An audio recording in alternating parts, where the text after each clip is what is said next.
What's going on YouTube? Welcome to another video. Joining me here for another workout, hitting legs, doing our usual SSB.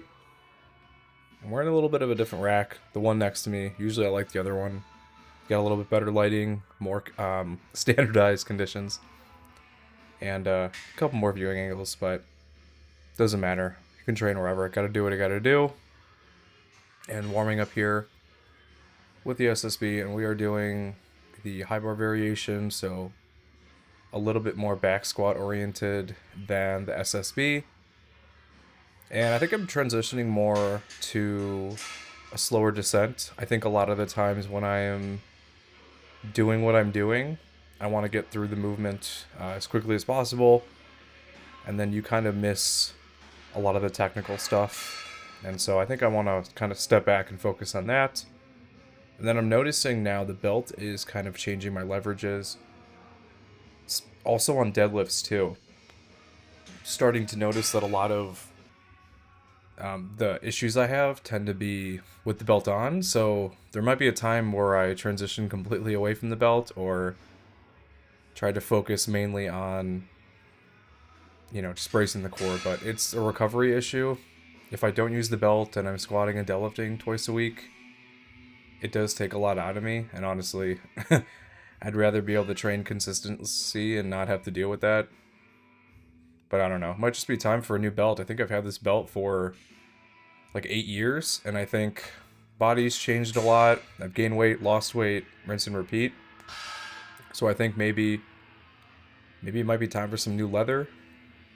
These SSB belts are pretty solid, but I have been wanting to get a new one. So maybe I'll look into it and see. I know they got some new colors or whatever, but kind of irrelevant, just kind of went off topic. But I was starting to notice that. I was trying to put my belt on the other day, and it's like contoured in a certain way that my body isn't anymore, so it was kind of weird to fit on. But I do prefer doing all my lifting beltless. I just prefer it that way, less stuff to rely on or whatever. But I hate squats, so anything I can use to make my squat more efficient, I will try and use. So belt's integral for that. Just makes me feel better or whatever. But pretty good angle here, form. You can see me really sitting back here and kind of keeping that weight mid-foot, but it can get a little confusing sometimes, especially with the way this bar is. There have been times where I've collapsed forward, like in the bar will roll, and then you're out of position, but you can kind of see here with the belt. I've been wearing it higher and higher, and then I just decided to strip it all together because my lockout didn't feel like it normally does. And then in this workout, I did have some issues with my lower back, and conventional was not helping the case. So I switched to sumo, which is, less stressful on the lower back. And it's just something I like to have in my repertoire in case I can't do conventional, because sometimes with the overhead pressing, squatting, deadlifting, it does get a little rough with recovery.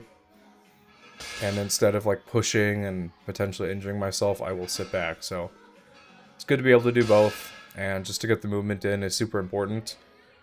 So you got to do what you got to do, and sometimes you got to adapt, and then we'll adjust on there too. So I just stayed at 455. I'm pretty sure I was supposed to go heavier, but because there is a second sumo session at the end of the week, I decided to just play around with this weight here. It felt challenging enough after squats to just keep going, and with the way my back was feeling, it seemed like a good compromise just to stay here. I was able to do the rest of my workout without any issue. Sometimes I will get soreness, and I was noticing some soreness in a particular lower back area every time I was squatting, so it's consistent. So I'm going to look into that more though, but sometimes you'll get weird things like that. Your leverages will be changing. I think we forget when we're constantly training and doing stuff, our body adding muscle, losing muscle, depending on where you are calorie-wise.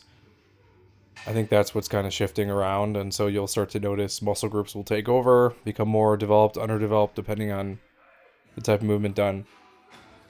But I did add back a leg press, and we do have like a pretty heavy-duty Elite FTS one, but I couldn't get the range of motion I wanted. So I've started using the squat press, which, again, it's not like a leg press. It's way easier, I think, because I literally just threw like 4 plates on here, and it felt like nothing. And you'll see in the subsequent weeks I go up. It's just like to do this after squatting and deadlifting just did not feel challenging. So something I'll have to evaluate, but I do love a good leg press. I'll tell you that. One of my favorite movements to do. Probably because it's one of the first ones most people do. It doesn't require all the, mechanical mobility of a squat. And so most of us fall into that. Anyway, going into the back day here, starting off with our dynamic movement, the hybrid row. And lately, every time I came in here, there was a deadlift bar. People are deadlifting on the deadlift platform. Big surprise. But I don't like the whip of it when I'm pulling.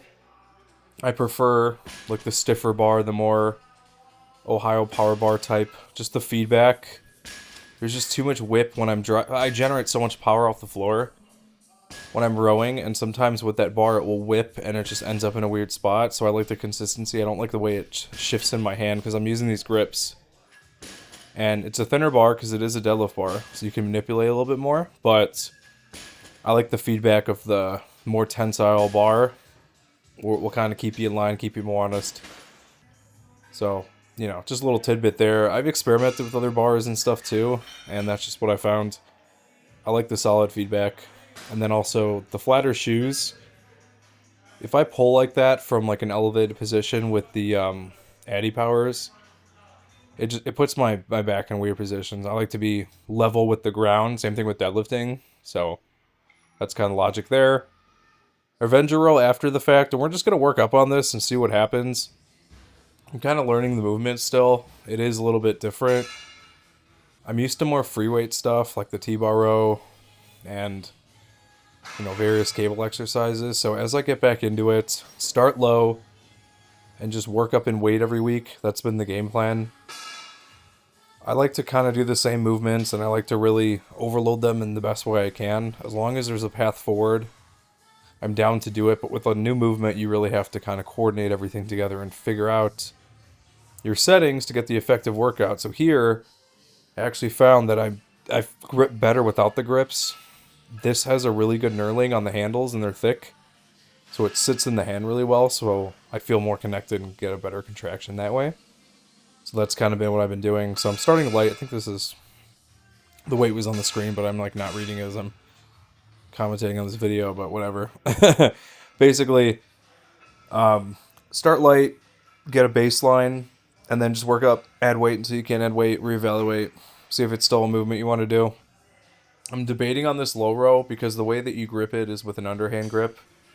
And I was getting some uncomfortable feeling in the bicep, especially after the tendon tear.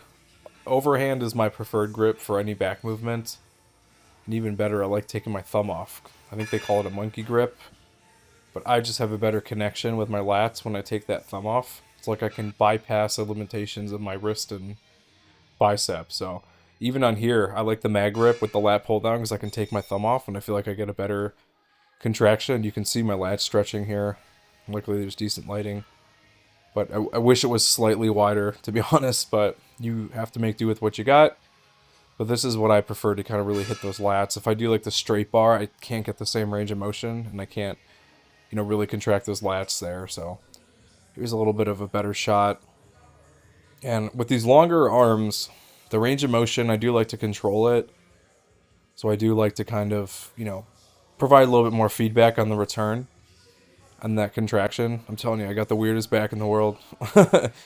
It's pretty big and pretty defined, but I got all that body fat covering it. But you can see in certain instances where you stretch it out and get the real estate going, it doesn't look too bad. So anyway, that's the workout. Like, comment, subscribe.